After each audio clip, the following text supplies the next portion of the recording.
Bom dia, queridos, graça e paz. Hoje, 20 de fevereiro de 2024. Bom dia. Bom dia! E hoje eu estou aqui, olha, eu e meu esposo, nós dois Para vamos falarmos conversar com vocês, trazer a palavra, né, sobre pecado, e, confrontação do e pecado, confrontação né? do pecado. Amém? Por que temos que falar sobre esse assunto? Porque a gente tem visto realmente um descaso, infelizmente, né, em alguns casos, de alguns líderes com relação a isso, né? As pessoas estão vivendo, fazendo o que querem, e infelizmente muitos líderes, para não perder seus membros, para não ficar sem dízimo, talvez, né, optam por não confrontar, não por pregar sobre o assunto. Eu já fui quase escorraçado de uma igreja por falar sobre o pecado, né? Mas a minha parte, o meu trabalho, a minha missão é falar realmente o que é pecado, né? Então, a gente vai ver aqui na Bíblia o que realmente o pecado causa na vida do crente. Se a gente fosse definir o que é pecado, muita gente, com certeza, iria dar uma definição. Mas a palavra de Deus diz que a palavra de Deus que erra o alvo. O pecado é a prática das coisas que Deus condena, que Deus abomina, né? Então, a outra diz que pecado é errar o alvo, ou ainda atirar no alvo errado. O fato é que o pecado ele é uma realidade na nossa vida, porque nós nascemos pecadores, porque nós herdamos de Adão a natureza pecaminosa. Agora, isso não significa que a gente tenha que viver o resto da vida pecando.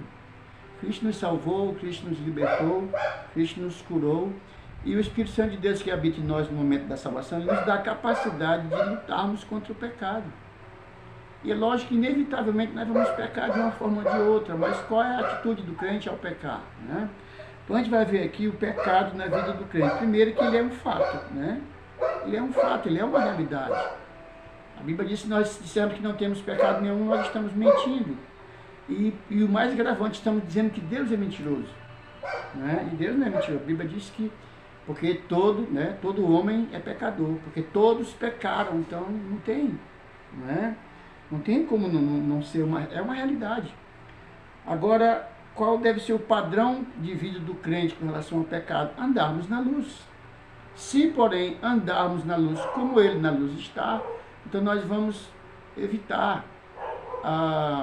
Gálatas diz que, Paulo fala em Gálatas, digo, porém, andai no Espírito e jamais satisfareis as concupiscências da carne, o desejo da carne. Então a gente tem, Deus nos dá as armas, Deus nos dá a condição para nós andarmos na luz, andarmos no Espírito, que é o contrário da carne, o que é o oposto das trevas, né? Então, o padrão da vida do crente é andarmos na luz. E qual é a prevenção do pecado na vida do crente? O salmista diz no Salmo 119, guardo no coração as tuas palavras para não pecar contra ti. Então, se eu como crente não procuro ler a palavra de Deus, porque é ela que vai transformar. A palavra de Deus que diz, não mintais, mas falais a verdade. Não roubais, mas trabalhar com as próprias mãos para ajudar quem necessita. Então, há uma mudança de atitude a partir do momento que o homem se converte da velha vida para uma vida nova. Então, ele tem que mudar. Ele não vai mudar se ele não ler a palavra, se ele não meditar na palavra, se ele não guardar a palavra no coração. Então, toda vez que ele vai pecar, a palavra de Deus diz que isso é pecado. Ô irmão, vamos ali dar uma fumadinha? Opa, que é isso? É um vício, é a palavra de Deus, né? E aí, só um exemplo, o crente vai vencendo, guardando a palavra no coração. Jesus diz assim, santifica-os na verdade, a tua palavra é a verdade. Então, nós somos santificados através da palavra. Se o crente que não lê a palavra, ele vai ficar à mercê do inimigo, vai pecar muito fácil, porque ele não tem guardado a palavra no coração, que é a sua defesa. Porque Cristo repreendeu ele usando a própria palavra. Está escrito, né? Adorarás só o teu Deus. Está escrito, nem só de pão viverá o homem, mas de toda a palavra que procede da boca de Deus. Então, se nós não tivermos conhecimento da palavra, se nós não guardarmos essa palavra no coração, vamos ser um alvo fácil. Vamos nos tornar uma presa fácil. Vulnerável. Vulneráveis para o inimigo manipular, né? Então a gente já viu aqui que a intercessão de Cristo, lá no livro de João, no capítulo 17, na oração sumo sacerdotal de Cristo, ele diz assim: não peço que os tires do mundo, mas que os livre do mal. Então, o próprio Cristo intercedeu e intercede por nós com relação a isso, mas nós temos que fazer a nossa parte. E o Espírito que habita em nós, Jesus disse que o Espírito ele fluiria como um rio, né? Sempre um rio de água viva dentro do crente. Mas é preciso que o crente realmente tome posse dessas verdades, se aposte de tudo isso, de orar a Deus, de refletir sobre a vida dele, de buscar o conhecimento que tiver da palavra. Tudo que ouve, guarda. Não ouve uma coisa, vai na palavra, confere para ver se isso é verdade. Então hoje as pessoas estão dizendo que o pecado, para algumas coisas é natural, mas não é natural. O pecado vai ser sempre pecado. Não tem uma dia como amenizar, não, foi um pecadinho, é pecado, né? Então, quais são as penalidades na vida do crente com relação ao pecado? Primeiro, a perda de comunhão.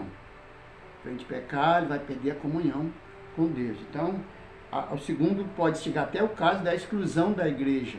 Quando Cristo fala com Pedro a respeito de perdão, ele diz: se o irmão pecar contra outro, vai com ele e converse com ele. Se ele não te ouvir, leva 2 testemunhas. Se ele não ouvir, leva à igreja. Se ele não ouvir, considera-o como gentio e publicano. Então, não tem acordo, né? Então, ele pode ser excluído da igreja local. E, se ele for realmente um verdadeiro cristão, ele vai ser disciplinado por Deus. A Bíblia diz que Deus disciplina todo aquele que recebe por filho. Então, se a pessoa, por exemplo, o crente que se desviou, está aí no mundo, virando de cabeça para baixo, nada acontece com ele. Se nada acontece com ele, porque ele não é filho de Deus.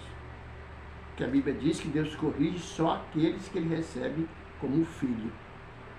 Diz: se estáis sem correção, não sois filhos, sois bastardos. Por isso que tem que tomar muito cuidado com isso, né? E ainda tem a outra situação que pode ser a morte física, a morte prematura.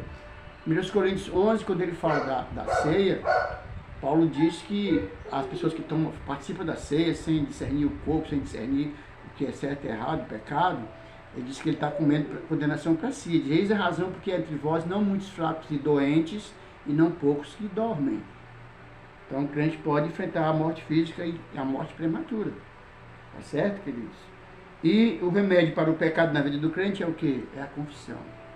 Se confessarmos os nossos pecados, ele é fiel e justo para nos perdoar de toda injustiça e nos purificar de todo mal. Tá certo? Então, se confessarmos. Quando o crente não confessa, quando ele tenta esconder, então ele vai precisar ser, como passou por rei Davi, precisar ser confrontado. E essa parte, com a pastora Cláudia. Confrontação, né?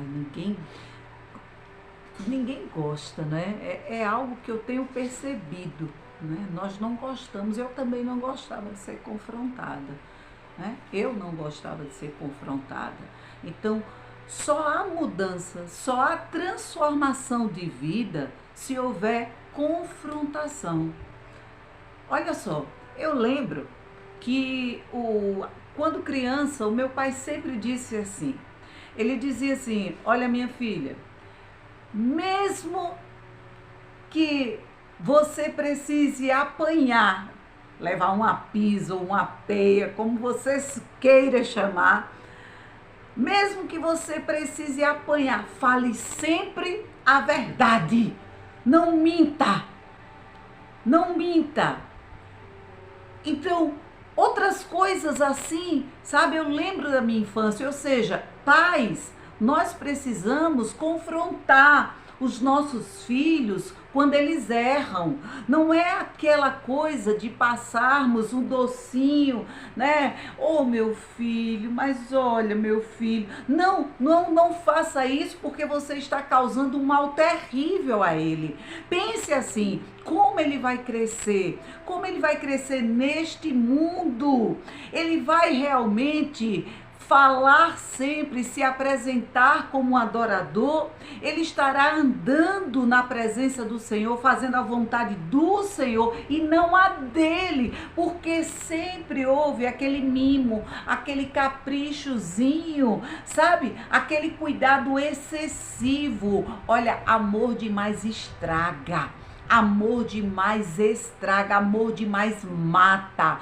Tudo tem que ter equilíbrio. Então, para haver mudança um dia em minha vida, quando eu conheci Jesus, Cláudia, quando conheceu Jesus, precisou de um pastor. E eu louvo a Deus porque aquele pastor, ele me confrontou justamente aonde eu estava errada. Cláudia aceitou Jesus, né? É o processo. Olha que coisa mais linda. Eu conheci aquele que esconderam de mim durante tantos anos de minha vida. Mas eu conheci Jesus, aceitei Jesus. Mas existia então padrões de comportamento, vícios e tantas outras coisas que nós precisamos mudar. Então eu louvo a Deus porque realmente eu tive um pastor que olhou para mim e disse assim: mas você está errado. Olhe só o que diz a palavra de Deus. Olhe só o que diz a palavra de Deus. Onde está o pastor para confrontar o pecado destas pessoas e dizer: olha, ou você serve a um Senhor ou a outro Senhor, mas não dá para nós agradarmos aos dois ao mesmo tempo. Sabe? Quando nós fazemos uma escolha, sempre iremos desagradar alguém. E quando queremos confrontar e dizer assim: olha, eu quero servir de fato ao Senhor, aí vai ter uma turma que vai se afastar de nós. Né? Por quê? Porque de fato nós queremos agradar o Senhor. Ah, minha vida vai mudar? Vai mudar. Mas eu posso te dizer com toda sinceridade, como alguém que de fato vivenciou tudo isso.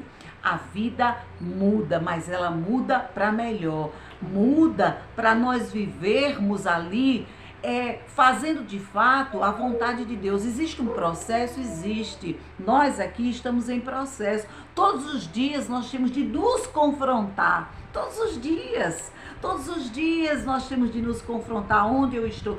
Peraí, Cláudia, peraí. Eu me conheço muito bem, eu me conheço. Então eu sei perfeitamente o que já mudei e o que ainda preciso permanecer buscando ao Senhor em sua palavra para mudar. Agora, o esforço cabe a mim. Isso se chama libertação, isso se chama cura. A partir do momento que eu olho para mim e vejo que eu tenho uma mágoa dentro de mim, ou seja, eu tenho uma ferida, eu tenho um lixo dentro de mim, eu tenho uma doença dentro de minha alma que está corroendo a minha alma, que está me matando. E a amargura, ela estraga tudo, não estraga apenas a minha vida, não estraga apenas o meu andar neste mundo, a minha relação com Deus, mas estraga a minha relação com quem estiver perto de mim, a minha relação com meu esposo, a minha relação com meus filhos, com netos, estraga. Por quê? Porque é uma pessoa amargurada. O que é que uma pessoa que tem mágoas dentro de si tem a oferecer? Tem a oferecer, porque alguém que está ferido, ele fere. Então, eu preciso confrontar, eu preciso ir à raiz do meu problema, eu preciso buscar ajuda, eu preciso chegar, sabe, ter a humildade, a consciência espiritual de dizer assim: eu preciso de ajuda, e buscar de fato aquele que vai mostrar na palavra, aquele que vai orar com você, aquele que vai conseguir chegar junto com você, auxiliando em amor, mas em espírito e em verdade, né? Confrontando você em tudo ali que aconteceu em sua vida, até chegar à raiz do problema. A raiz do problema. Meu esposo citou aqui o rei Davi, né? Enquanto ele calou os pecados dele, como foi que ele ficou? Foi murchando, foi secando. Foi né? murchando, foi secando, enquanto ele calou os pecados dele. Imagine ficar perto de uma pessoa que está murchando e secando. Definhando. Definha. Porque não definha apenas espiritualmente, definha espiritualmente, definha organicamente, emocionalmente, sabe? Definha até fisicamente. Quantas pessoas hoje estão tortas dentro da igreja? Quantas pessoas estão realmente encurvadas dentro da igreja? Quantas pessoas estão cegas dentro da igreja? Quantas pessoas estão surdas dentro da igreja? Quantas não estão apenas marcando presença? Eu não gosto de falar em pecado, porque se eu falar que está pecando, isso pode causar um trauma, né? Isso magoa. Não, eu tenho que confrontar. Nós temos filhos. Para os nossos filhos e termos filhos e netos na presença do Senhor, nós tivemos de confrontá-los. E nós hoje criamos um pequeno, nós temos o nosso filho, Pedro, que Deus me deu aos 45 anos de idade, nos deu Pedro, né? Então hoje nós temos ele, ó, já tem 9 anos de idade e estamos aí trabalhando. É fácil? É não, mas nós, quando olhamos para os filhos mais velhos, nós vemos o quanto valeu a pena nós confrontarmos os nossos filhos. Por mais que os magoássemos, mas nós não estávamos magoando para o mal. Nós estávamos ali mostrando para eles, falando sério e firme, como Deus fala com a gente. Deus fala firme com a gente, Ele é amoroso, mas Ele é justiça. E Ele gosta das coisas em ordem, Ele gosta da disciplina. Ele nos disciplina, porque Ele disciplina o filho a quem ama, como meu esposo falou. Né? Se é filho, ele vai disciplinar. Inclusive profissionalmente, né? A minha área é trabalhar com confronto. Se eu não confrontar as pessoas, não há mudança nelas. Se eu não disser, olha, isso aqui, o que você acha disso? Você acha que isso realmente está legal, faz bem a você? Se eu não confrontar, não vai haver mudança, meu trabalho é em vão. Assim é espiritualmente. Se não houver confronto, se os pastores hoje não se levantarem e de fato olhar para as suas ovelhas e dizer, essas ovelhas não são minhas, essas ovelhas é de Deus, eu preciso trabalhar e fazer aquilo que Ele quer.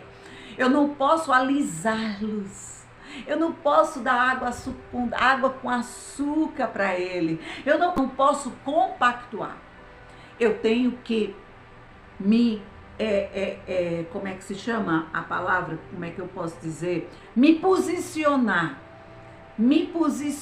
como Deus pede.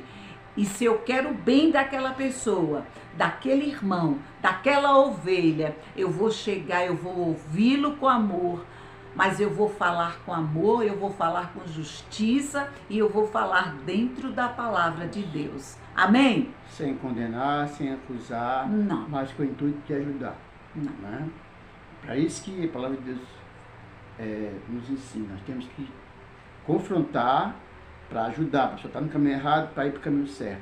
Olha o que houve com Eli, os filhos dele. Ele não confrontou os filhos fizeram tudo de errado e ele concordou, morreu tudo no mesmo dia. Né? O povo de Israel não aceitou os filhos como herdeiro dele. Né? Por quê? Porque eles não foram corrigidos, não foram confrontados. E é isso, com amor, mas com verdade, né? Exatamente. Fazemos o que tem que ser feito. Né? Então, Igreja do Senhor, vamos lá. Levantem-se, porque realmente nós estamos em tempos apocalípticos. Né? Nós estamos, sim, e Jesus está voltando, tá? Então, um beijo bem grande, tá? No coração de vocês, que vocês possam estar compartilhando, se inscrevendo, curtindo, isso engaja o canal, né? O vídeo vai chegando a tantas outras pessoas, que é o que nós podemos fazer e fazemos aqui também de nosso dia a dia, evangelizar pessoas. Amém? Um forte abraço a todos e até o próximo vídeo. Beijo.